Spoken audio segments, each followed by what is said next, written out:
Baik, Assalamualaikum warahmatullahi wabarakatuh. Perkenalkan, saya Muhammad Ali dari Fakultas Sains dan Teknologi dengan program studi Sistem Informasi. Nah, kali ini saya akan menyampaikan atau mempresentasikan mengenai sebuah bab atau materi yang sudah diajarkan oleh dosen pengampu saya, yakni Pak Masrur. Nah, Pak Masrur ini beliau menyampaikan sebuah materi yang menurut saya itu sederhana, tetapi juga sangat-sangat penting.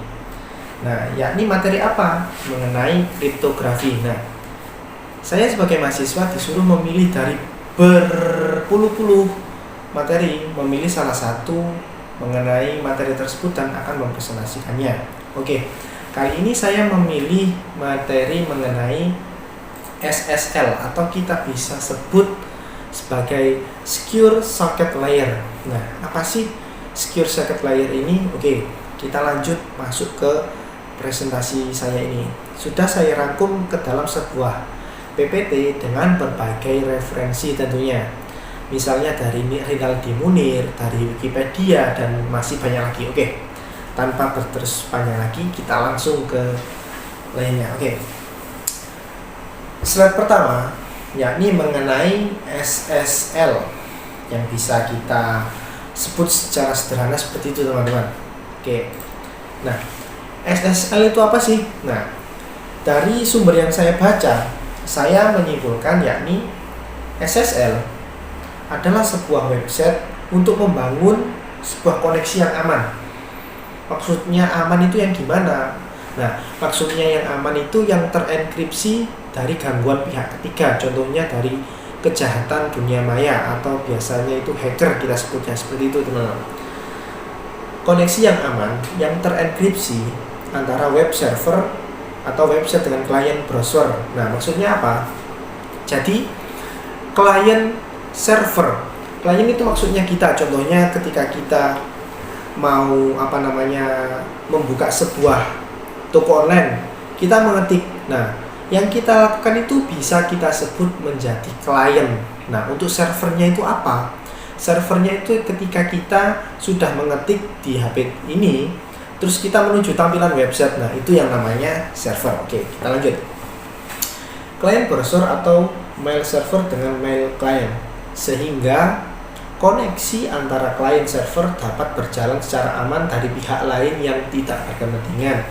Jadi maksudnya SSL ini apa? SSL ini bisa kita ibaratkan sebuah payung yang bisa menaungi gangguan dari pihak ketiga yang tidak berkepentingan antara kita klien dengan server website. Oke, kita lanjut slide ketiga.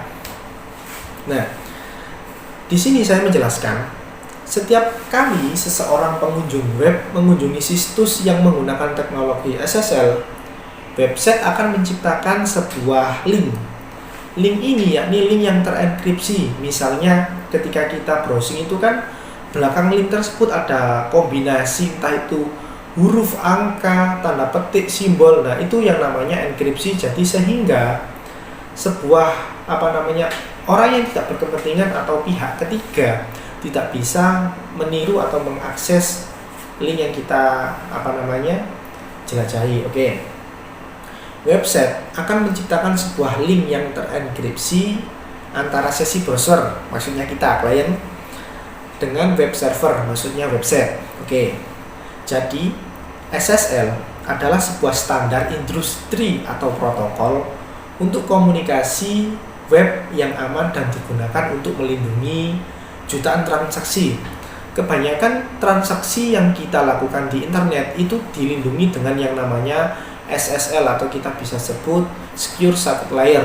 Jadi sebuah payung yang menaungi, yang melindungi dari gangguan hacker atau yang lain gitu. Oke. Jadi SSL memungkinkan informasi yang sensitif seperti data, seperti PIN atau seperti username dari akun bank kita misalnya, itu bisa ditransmisikan ke server secara aman atau sebaliknya dengan data yang dikirim tidak bisa dibaca oleh pihak manapun karena sudah dienkripsi yang sudah saya sampaikan tadi di awal. Oke. Jadi bisa diterima ya teman-teman. Oke. Kita lanjut. Jadi kesimpulannya, web server itu harus memiliki sebuah sertifikat SSL. Nah, gimana sih caranya memperoleh sertifikat SSL? Nah, teman-teman ini nggak perlu khawatir karena di zaman sekarang di industri 4.0 atau 4.40, nah itu semua rata-rata misalnya kayak Niaga Ghoster, Jagoan Web, seperti itu, web hosting itu sudah menyediakan sebuah SSL sendiri. Nah, jadi web server harus memiliki sertifikat SSL sebelum dapat membuat koneksi SSL untuk klien server tadi, teman-teman. Nah, ketika seorang mengaktifkan protokol SSL di server web mereka akan diminta untuk menjawab pertanyaan yang akan membangun identitas mereka. Jadi, web server ini memastikan si pengguna tersebut agar aman digunakan, jadi tidak terkontaminasi dengan beberapa gangguan seperti itu. Pertanyaan meminta informasi tentang kedua situs dan perusahaan. Setelah sertifikat SSL sudah diminta, server web akan menciptakan dua kunci. Jadi, ketika klien server sudah terhubung, sudah terkomunikasi, nah si web server ini akan menciptakan dua kunci. Biasanya itu kuncinya itu ada private key sama public key. Nah, jadi kunci ini berhubungan dengan materi yang sudah disampaikan oleh Bapak Mansur sendiri, yakni mengenai yang kriptografi secara terenkripsi. Oke, kita lanjut ke slide selanjutnya. Nah, kunci ini digunakan untuk sebagai penanda atau sebuah penanda di mana website ini sangat aman digunakan dan terhindar dari pihak-pihak yang tidak berkepentingan. Oke. Kita sebutkan dua kunci tersebut. Kunci yang pertama yakni public key atau kunci publik. Dari sumber yang sudah saya rangkum, dari sumber yang sudah saya baca, public key ini maksudnya seperti ini. Public key akan diberikan ke browser bersama dengan sertifikat.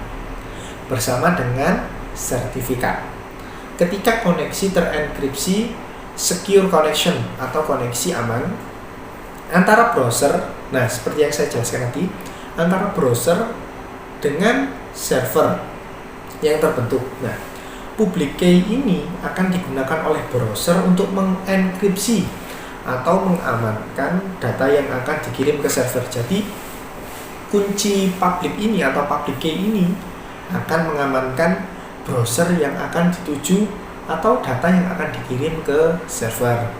Jadi seperti itu penjelasannya mengenai public key. Lantas yang kedua apa?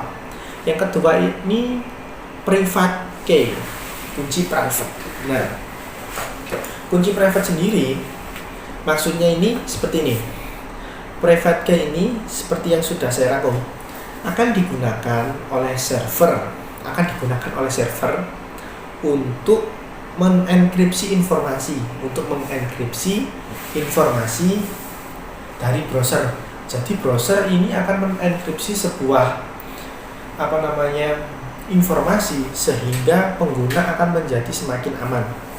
Nah, private key ini sifatnya sangat rahasia dan tidak ada yang boleh tahu bocor karena kunci ini digunakan untuk membongkar enkripsi data dari dan ke server. Seperti itu teman-teman. Jadi penjelasannya mengenai dua kunci kriptografi ini, mengenai server public key dan private key ini juga cukup mudah sih. Cuman bedanya ini kalau di private key ini semakin kuncinya ini agak rahasia seperti itu teman-teman. Seperti itu. Oke. Kita lanjut ke slide selanjutnya. Nah, jadi teman-teman ini pasti bingung. Loh, Mas, kalau proses enkripsinya menggunakan secure socket layer itu gimana? Oke, saya jelaskan dari slide seperti ini.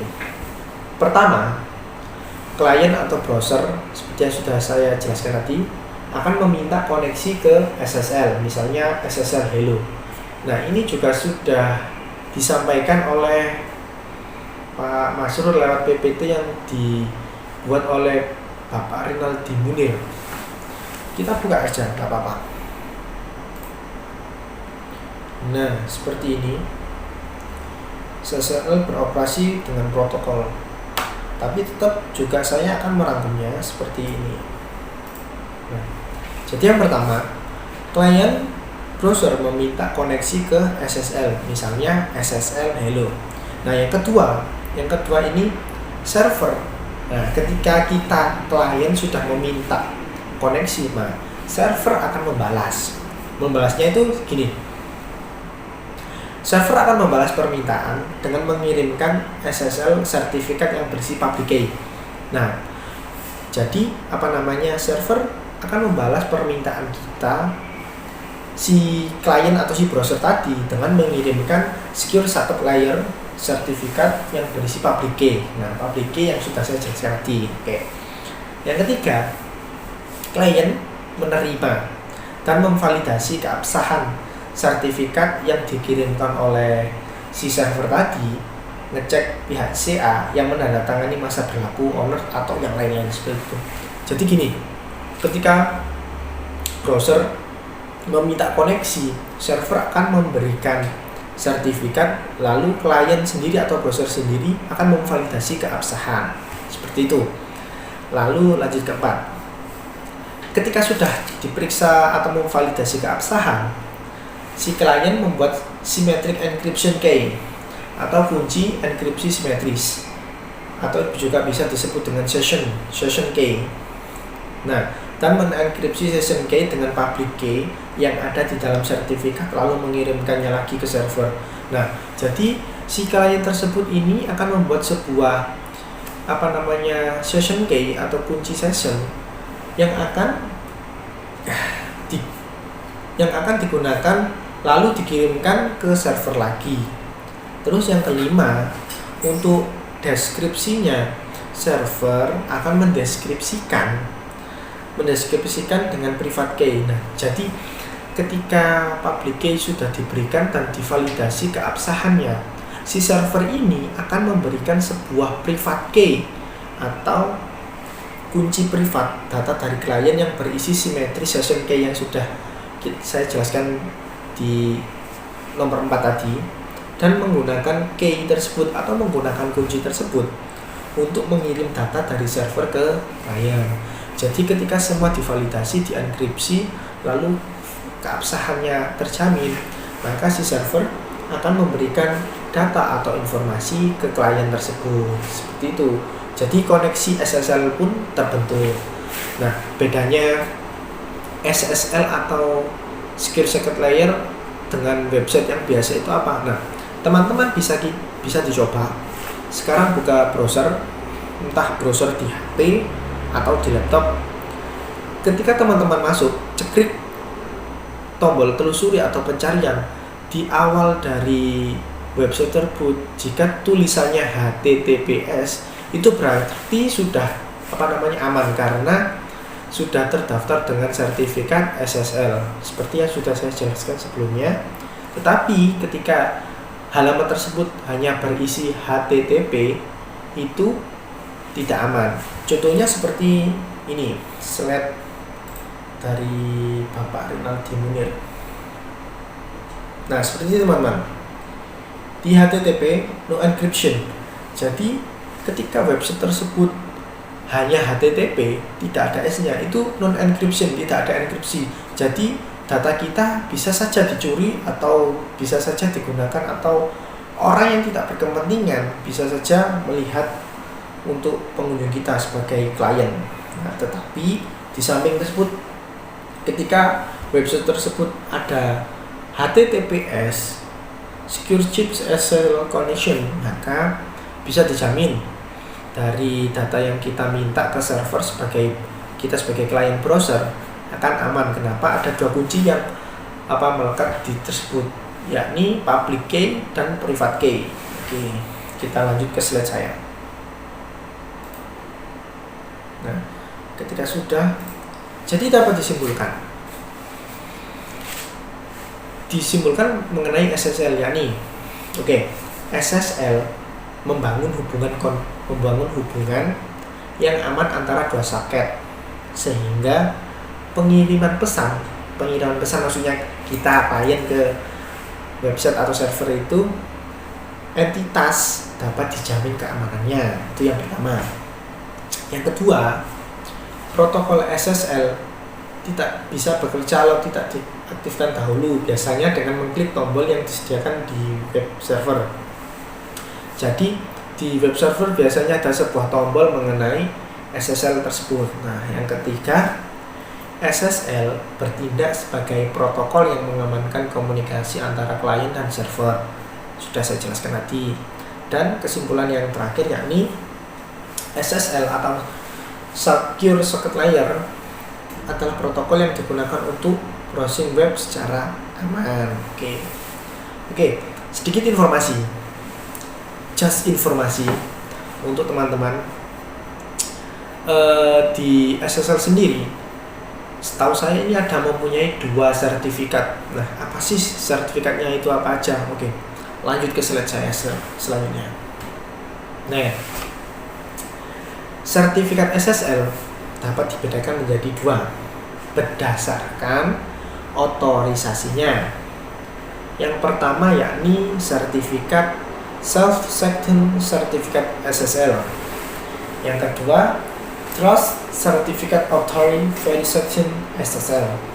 Yang pertama, Self-Section SSL maksudnya apa? Dapat diperoleh dengan gratis karena kita yang membuat dan kita pula yang menandatanganinya. Jika suatu website atau aplikasi menggunakan protokol SSL dengan Self-Section Certificate, biasanya pada aplikasi klien browser tersebut akan memunculkan peringatan jika sertifikat tidak dipercaya. Ini hal yang wajar karena di dalam browser terdapat daftar root CA yang dijadikan acuan oleh browser untuk menentukan kepercayaan terhadap suatu sertifikat. Jadi secara gampangnya itu gini teman-teman, Self-Seek Certificate SSL ini SSL yang gratis atau yang free lah, seperti kita suka lebih free gitu. Jika sertifikat ini dipercaya, maka akan memunculkan sebuah peringatan atau notif. Nah, notif ini akan dijadikan acuan oleh browser kita untuk menemukan kepercayaan terhadap suatu sertifikat. Untuk sertifikat kedua, yakni Trust Certificate Authority atau Verification SSL. Maksudnya gimana? Jenis sertifikat ini harus didapatkan dengan cara membayar.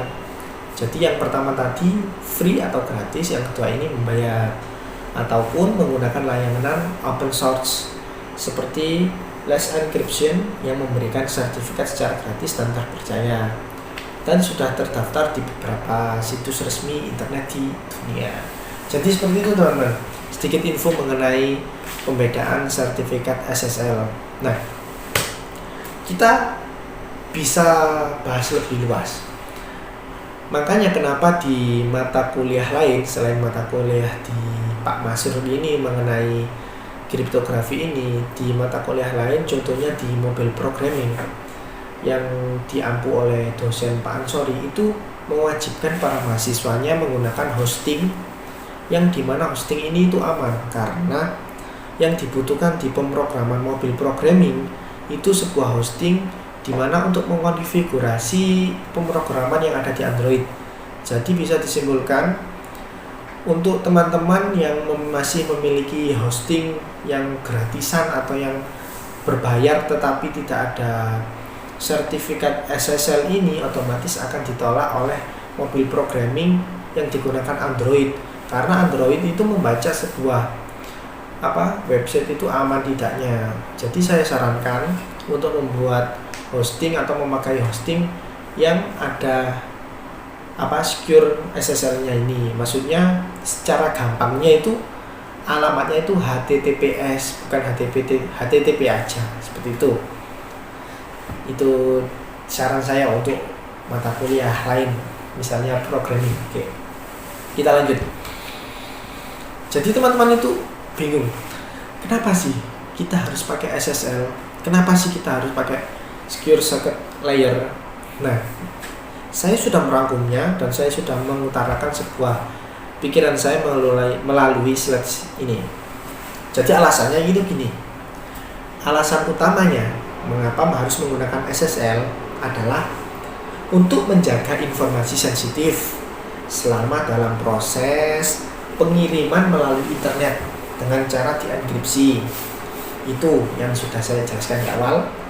Sehingga hanya penerima pesan yang dapat memahami dari hasil enkripsi tersebut. Hal ini sangat penting karena informasi yang kita kirimkan di internet membutuhkan proses perjalanan dari komputer ke komputer, dari server ke server, sampai mencapai server tujuan atau server pusat. Nah, komputer lain yang ada di antara server dapat melihat nomor kartu kredit Anda, username, password, dan informasi sensitif lainnya bila hal ini tidak dienkripsi dengan sertifikat SSL.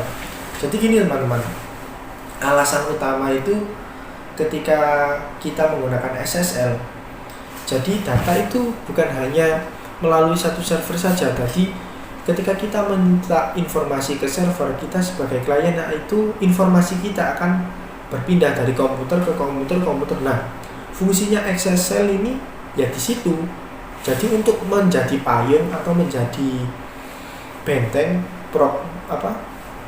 benteng yang melindungi data kita dari berbagai komputer ini dari pihak ketiga. Seperti itu teman-teman. Jadi ketika sertifikat SSL digunakan, informasi menjadi tidak dapat terbaca oleh siapapun kecuali server tujuan. Jadi pengiriman informasi tersebut bisa melindungi kita, maka konsumen akan merasa aman. Seperti itu teman-teman. Jadi bisa kita simpulkan, SSL ini itu sangat penting, entah itu dari klien sendiri atau server sendiri, karena bisa menjamin proses kita surfing di dunia maya, yakni menggunakan misalnya membuka sebuah website apa itu, kita jadi semakin aman. Nah, untuk penjelasan ini tentunya sangat bermanfaat untuk teman-teman yang ketika mempunyai hobi surfing di dunia maya. Nah, saya juga melampirkan beberapa referensi jika teman-teman membutuhkan informasi yang lebih lanjut.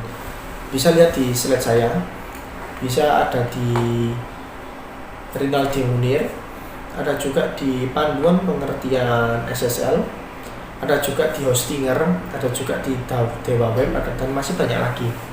Jadi teman-teman, aslinya itu untuk mempelajari sebuah materi mengenai kriptografi ini cukup penting, karena kedepannya semua data yang terenkripsi, semua data yang kita kelola, semua data yang berada di dunia maya itu tentunya membutuhkan sebuah pengaman. Kenapa? Karena jika kita tidak mempunyai sebuah pengaman, maka data tersebut mudah diserang oleh pihak lain. Contohnya kasus di Indonesia itu beberapa pekan yang lalu itu kan sudah menyebar mengenai data penduduk itu sudah tersebar di dark web, diperjualbelikan. Nah, inilah fungsinya data harus terenkripsi itu ya seperti ini. Oke. Jadi itulah teman-teman yang bisa saya sampaikan. Yang bisa saya sampaikan, mungkin masih banyak lagi yang ingin saya sampaikan, tetapi akan saya sampaikan di lain waktu dan di lain tempat juga. Nah, kurang lebihnya saya mohon maaf yang sebesar-besarnya. Assalamualaikum warahmatullahi wabarakatuh.